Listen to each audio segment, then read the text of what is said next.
வணக்க மக்களே, நாம இந்த ஆரோக்கியமான எச்சரிக்கை பதிவில் தயிரில் நிறைந்திருக்கக்கூடிய ஒரு சில தீமைகளை பற்றி நம்ம விளக்கமாக பார்க்க போகிறோம். என்னதான் தயிர் ஆரோக்கியமான மருத்துவ நன்மைகளை அதிகமாகவே கொண்டிருந்தாலும் அதை நம்ம அளவுக்கு அதிகமாக எடுத்துக்கொள்ளக்கூடாது. ஒரு குறிப்பிட்ட வயதினரெல்லாம் தயிரை சாப்பிடவே கூடாது. அதே போல் நம்ம தயிர் தினமும் எடுத்துக்கொண்டால் ஆரோக்கியமாக இருக்கும் அப்படிலாம் நினச்சிட்டு எடுத்துருப்போம். அப்படிலாம் கிடையாதுங்க மக்களே. தயிரில் நிறைய தீமைகளும் இருக்குன்றது தெரிஞ்சுக்கோங்க. ஸோ தயிரை எந்த நேரங்களில் எடுத்துக்கொள்வதெல்லாம் நமக்கு நல்லது, எப்படி எடுத்துக்கொள்வதெல்லாம் நல்லது, எப்படியெல்லாம் நம்ம எடுத்துக்கொள்ளக்கூடாது, எந்தெந்த உணவுப் பொருட்களோட குறிப்பாக தயிரை நம்ம சேர்த்து சாப்பிடக்கூடாது, இந்த மாதிரி அனைத்து சந்தேக கேள்விகளுக்குமே ஒரு முழுமையான விளக்கத்தை இந்த பதிவில் பார்க்கலாம். அதை பற்றி பார்க்கறதுக்கு முன்னாடி இந்த வீடியோக்கு மட்டும் ஒரு லைக் கொடுத்துட்டு இந்த தகவலை உங்களுக்கு தெரிஞ்சவங்களுக்கும் ஷேர் பண்ணிடுங்க. ஏன்னா அது அவங்களுக்கும் பயனுள்ளதாக இருக்கக்கூடிய ஒரு ஆரோக்கியமான பதிவு தான். இது போன்ற அப்டேட்ஸ்களை நீங்கள் தொடர்ந்து பார்க்கறதுக்கு நம்மளுடைய ஹெல்த் நியூஸ் தமிழ் சேனலை மறக்காம சப்ஸ்கிரைப் பண்ணி வச்சுக்கோங்க. பக்கத்தில் இருக்கக்கூடிய பெல் பட்டனையும் கிளிக் பண்ணி ஆல் அப்படின்ற ஆப்ஷனையும் செட் பண்ணி வச்சுக்கிட்டீங்க அப்படின்னா நான் போடக்கூடிய எல்லா அப்டேட்ஸும் உங்களுக்கு நோட்டிஃபிகேஷன் அடிக்கடி சேரும். சரி வாங்க மக்களே, இப்போ வீடியோக்குள்ள போயிடலாம். குழந்தைகள் முதல் பெரியவர்கள் வரை அனைவருக்குமே விருப்பமான ஒரு உணவு தான் தயிர். நம்முடைய உணவு பட்டியலை நம்ம தயிருக்கு மிக முக்கியமான இடத்தை கொடுத்துருப்போம். ஆனால் நம்ம கால நேரம் பார்க்காம எல்லா நேரங்களிலுமே தயிரை சாப்பிட்டோம் அப்படின்னா அது நமக்கு பல பிரச்சனைகள் ஏற்படுத்தும் அப்படின்றத மருத்துவர்கள் குறிப்பிடுறாங்க. அப்போ கால நேரம் பார்க்காம எல்லா நேரங்களையும் தயிர் சாப்பிடக்கூடாது அப்படின்னா எந்த நேரங்களில் தயிர் எடுத்துக்கொள்வது நல்லதுன்றது நமக்கு தெரியணும் இல்லையா? ஸோ எந்த நேரங்களில் தயிர் எடுத்துக்கிறது நல்லதுன்னு பார்த்தீங்கன்னா காலை உணவுக்கும் மதிய உணவுக்கும் இடைப்பட்ட நேரத்தில் நீங்கள் தயிர் சாப்பிடலாம் மக்களே. அது என்ன காலை உணவுக்கும் மதிய உணவுக்கும் இடைப்பட்ட நேரம் அப்படின்னா நண்பகல், அந்த நண்பகலுக்கு முன்பாக இருக்கக்கூடிய நேரங்களில் தயிர் சாப்பிட்றது தான் உங்களுக்கு நல்லது. ஸோ நண்பகலுக்கு முன்பான நேரம் அப்படின்னா காலை உணவுக்கும் மதிய உணவுக்கும் இடைப்பட்ட ஒரு பிரேக் இருக்கும் இல்லையா, அந்த டைமில் நீங்கள் தயிர் சாப்பிடலாம். அதுதான் உங்களுக்கு நல்லது. அப்போ எந்தெந்த நேரங்களில் தயிர் சாப்பிடக்கூடாதுன்னு பார்த்தீங்கன்னா வெறும் வயிற்றில் நீங்கள் காலையில் எழுந்ததுக்கப்புறம் தயிர் சாப்பிடக்கூடாதுங்க மக்களே. ஒரு சில பேர் என்ன சொல்லுவாங்கன்னா வெறும் வயிற்றில் தயிர் சாப்பிட்றது ஆரோக்கியம், நானும் ஆரோக்கியமாக தான் இருக்குன்னு சொல்கிறாங்க. நாளடைவில் அது உங்களுக்கு பிபி என்று சொல்லக்கூடிய பிளட் ப்ரெஷர், அந்த ரத்த அழுத்தம் தொடர்பான பிரச்சனைகளை ஏற்படுத்தும். ஸோ ரத்த அழுத்தம் பிரச்சனை ஏற்பட்டுச்சுன்னா நரம்புகளில் இறுக்கங்கள் தென்படும். இதன் மூலமாக உடலுக்கு போதுமான அளவுக்கு ரத்த ஓட்டம் கிடைக்காது, ஹீமோகுளோபினுடைய பற்றாக்குறை, அந்த மாதிரி ப்ராப்ளம் ஏற்படலை அப்படின்னா கூட இதயம் சார்ந்த பிரச்சனைகள்லாம் உங்களுக்கு ஏற்படுவதற்கு வாய்ப்புகள் இருக்குது. ஸோ பிபி ப்ராப்ளம் உங்களுக்கு வரக்கூடாதுன்னு நினச்சிங்கன்னா வெறும் வயிற்றில் தயிர் சாப்பிட்றதெல்லாம் விட்டுடுங்க. அப்புறம் இன்னும் குறிப்பாக ஒருபோதும் இரவு நேரங்களில் நீங்கள் தயிர் சாப்பிடவே கூடாது. இரவு நேரங்களில் தயிர் சாப்பிட்டீங்கன்னா உங்களுக்கு பொதுவாக தயிர் அலர்ஜி இல்லை அப்படின்னா, இப்போ சாதாரணமாக உங்களுக்கு சளி இருமல் பிரச்சனை இருக்குன்னா அது இன்னமும் உங்களுக்கு அதிகமாகிடும். ஒருவேளை நீங்கள் இரவு நேரங்களில் தயிர் சாப்பிட்டீங்கன்னா புதுசாக உங்களுக்கு அந்த சளி இருமல் பிரச்சனைலாம் வரும். குறிப்பாக அந்த ஆஸ்துமா பிரச்சனை, மூச்சு திணறல் இருக்கிறவங்களாம் இரவு நேரங்களில் தயிரை ஒருபோதும் எடுத்துக்கொள்ளவே கூடாது. அதனால் நீங்கள் வெறும் வயிற்றில் இரவில் அந்த மாதிரி டைம்லாம் சாப்பிடாமல் நீங்கள் அந்த காலை உணவுக்கும் மதிய உணவுக்கும் இடைப்பட்ட நேரமான நண்பகலுக்கு முன்பான ஒரு நேரங்களில் தயிர் எடுத்துக்கோங்க. அதுதான் உங்களுக்கு நல்லது. சரி, தயிரில் எந்த பதார்த்தமாக இருக்கும்போது நம்ம சாப்பிடணும் அப்படின்னு கேட்டிங்கன்னா தயிரெல்லாம் இந்த சூடுபடுத்தி நம்மளாம் எடுத்துக்கொள்ளக்கூடாது. எண்ணெய் போட்டு வெங்காயம் அப்புறம் இந்த கருவேப்பிலை இதெல்லாம் கடுகு போட்டு தாளித்து நம்ம தயிர் எடுத்துக்கொள்வோம் பார்த்தீங்களா, சுவையாக இருக்கும் அப்படின்றதுக்காக தான் நம்ம எடுத்துக்கொள்வோம்.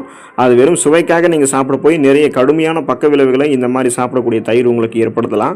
எப்போதுமே நீங்கள் தயிர் சாப்பிடணும் அப்படின்னா உறைந்திருக்கக்கூடிய தயிரை எடுத்துக்கொள்வது தான் நல்லது. அந்த உறைந்திருக்கக்கூடிய தயிரை அப்படியே நீங்கள் எடுத்துக்கொள்ளலாம். அதுதான் உங்களுக்கு ஆரோக்கியம். உறைந்த தயிரில் காணப்படக்கூடிய தெளிந்த நீரை கூட நீங்கள் குடிக்கலாம். மயக்கம், உடல் வலி, தலைச்சூடு இதெல்லாமே உங்களுக்கு நீங்க ஆரம்பிக்கும்.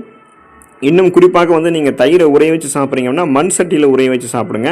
மண் சட்டியில் உரைய வச்சு சாப்பிடக்கூடிய தயிர் இன்னும் நல்ல நிறைய பாக்டீரியாக்களை உங்களுக்கு கொடுத்து மருத்துவ நன்மைகளை உங்களுக்கு அதிகமாகவே கொடுக்கும். ஸோ அதனால் நீங்கள் தயிரை பார்த்தோம்னா எப்போதுமே அந்த அப்படியே இருக்கக்கூடிய அந்த உறைந்த நிலையில் இருக்கக்கூடிய பதார்த்தத்தில் தான் எடுத்துக்கணும்.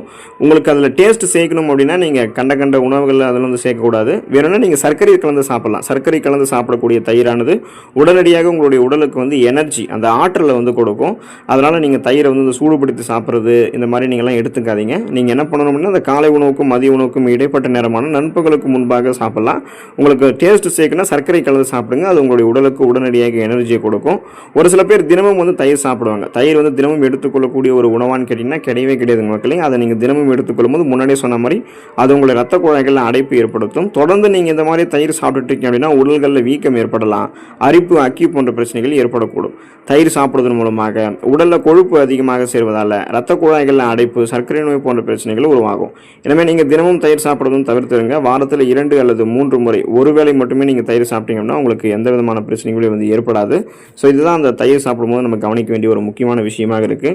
இன்னும் குறிப்பாக ஒரு படி மேலே போய் தயிரை நம்ம எந்தெந்த உணவுப் பொருட்களோடு இணைத்து எடுத்துக்கொள்ளக்கூடாது, அப்படி எடுத்துக்கொள்ளும் போது என்னென்ன பிரச்சனைகள் ஏற்படும், அந்த பிரச்சனைகளிலிருந்து விடுபடுவதற்கு என்னென்ன வழிமுறைகளை கையாளணும் அப்படின்றதையும் விளக்கமாக பார்க்கலாம். அந்த வகையில் நீங்கள் தயிரையும் வெங்காயத்தையும் ஒருபோதும் எடுத்துக்கொள்ளக்கூடாதுங்க மக்களே. இது உங்களுக்கு தீமை விளைவிக்கும். விற்கிறதுக்கு அதிகமான வாய்ப்புகள் இருக்குது.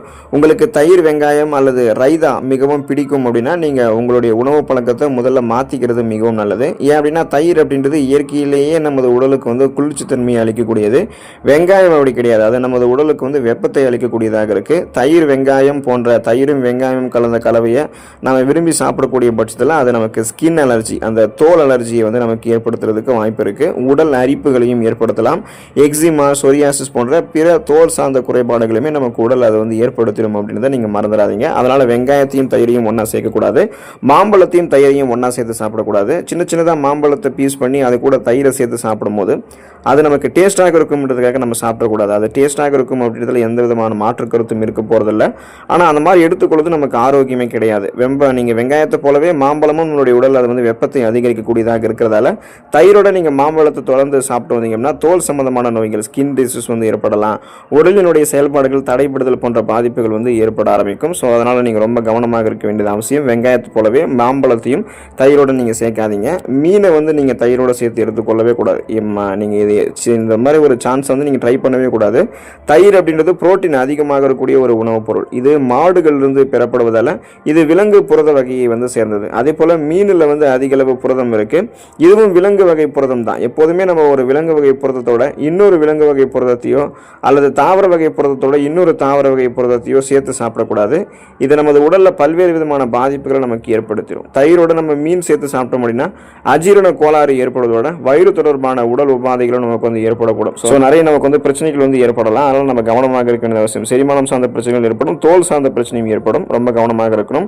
பாலையும் தயிரையும் நம்ம ஒன்றா சேர்த்து சாப்பிடக்கூடாது. பால் மற்றும் தயிர் மாடுகளிலிருந்தே பெறப்படுவதால் இவை இரண்டுமே விலங்கு வகை புரதத்தை தனக்குள்ளே கொண்டு இருக்கு. பால் மற்றும் தயிரை நம்ம சேர்த்து சாப்பிட்டோம் அப்படின்னா வயிற்றுப்போக்கு, வயிற்று உபுசம் மற்றும் வாயு கோளாறுகள் இந்த மாதிரி பிரச்சனைகள் ஏற்படுவதற்கு காரணமாக நமக்கு இது வந்தெல்லாம் இருக்கும். ஸோ அதனால் நீங்கள் என்ன பண்ணணும் அப்படின்னா பால் வந்து தயிரோட சேர்த்து சாப்பிடக்கூடாது. ஒன்று நீங்கள் பால் சாப்பிடணும், இல்லைன்னா வந்து தயிர் எடுத்துக்கொள்ளணும். ரெண்டுமே சேர்த்து எடுத்துக்கிட்டீங்கன்னா செரிமானம் சார்ந்த பிரச்சனைகள் ஏற்படும். கவனத்தோடு இருக்கேன். உளுத்தம்பருப்பு நீங்கள் தயிரோடு எடுத்துக்கொள்ளக்கூடாது. தயிரோட உளுத்தம்பருப்பினால் செஞ்சிருக்கக்கூடிய உணவுகளை சேர்த்து சாப்பிட்டு வந்தோம் அப்படின்னா அது செரிமானத்தில் பிரச்சனையை உருவாக்கி இறுதியில் வயிற்று உபுசம், வாயு கோளாறு, வீக்கம், வயிற்றுப்போக்கு அல்லது பேதி போன்ற மோசமான நிலைக்கு உங்களை கொண்டு சென்று விட்டுரும். அதனால் நீங்கள் உளுத்தம்பருப்பையோ உளுத்தம்பருப்பால் செஞ்சிருக்கக்கூடிய ஃபுட்டையோ நீங்கள் தயிரோடு சேர்த்து எடுத்துக்கொள்ளாதீங்க. எண்ணெய் நிறைந்திருக்கக்கூடிய உணவுகள், ஸோ ஆயில் ஃபுட்ஸ், எண்ணெயில் வறுத்து பொரித்த உணவுகளை தயிரோடு நம்ம சேர்த்து எடுத்துக்கொள்ளக்கூடாது. இப்போ நம்ம என்ன பண்ணணும் அப்படின்னா எண்ணெய் நிறைந்திருக்கக்கூடிய உணவுகளோட தயிரையும் சேர்த்து சாப்பிட்டோம் அப்படின்னா அது நமக்கு செரிமானத்தை தாமதப்படுத்துறது மட்டும் இல்லாமல் அது செரிமானமாகக்கூடிய அந்த நேரம் வரைக்குமே நம்ம விரைவில் சோர்வடைய வச்சிரும். இதன் காரணமாக தான் எண்ணெய் நிறைந்திருக்கக்கூடிய அந்த உணவுப் பொருட்களை நம்ம சாப்பிட்டதுக்கப்புறம் தயிரெல்லாம் எடுத்துக்கிட்டோம் அப்படின்னா வெகு விரைவில் நமக்கு தூக்கம் வருவதற்கான காரணம் இதுதான். ஸோ செரிமானம் ஆகிற வரைக்குமே நம்ம டெல்லாம் வந்து செயல்படுவோம். ஒரு ரெஃப்ரெஷ்மெண்ட், ஒரு புத்துணர்ச்சி, ஒரு சுறுசுறுப்பு எதுவுமே இருக்காது. அதனால் நீங்கள் எண்ணெய் நிறைந்திருக்கக்கூடிய உணவுகளோட தயிரை சேர்த்து எடுத்துக்காதீங்க. குறிப்பாக வந்து பார்த்தோம் அப்படின்னா தயிர் நிறைய ஆரோக்கியமான நன்மைகளை கொண்டிருக்கக்கூடிய ஒரு உணவுப் பொருள் தான். அதில் எந்த விதமான சந்தேகமும் கிடையாது. ஆனால் தயிரை வந்து இந்த மாதிரி டைமில் நீங்கள் நேரம் பார்க்காம காலம் பார்க்காம சாப்பிடும்போது உங்களுக்கு பிரச்சனைகள் ஏற்படும். குறிப்பிட்ட இந்த உணவுகளை இணைத்து எடுத்துக்கொள்ளும் போதும் உங்களுக்கு பிரச்சனைகள் ஏற்படும். அதனால் கவனமாக இருங்க. ஆரோக்கியமான நன்மைகளை பெறுவதற்கு மட்டுமே தயிரை எடுத்துக்கொண்டு நலம் பெறுங்கள். அடுத்த ஆரோக்கியமான பதிவில் மறக்காமல் சந்திப்போம். நன்றி மக்களே.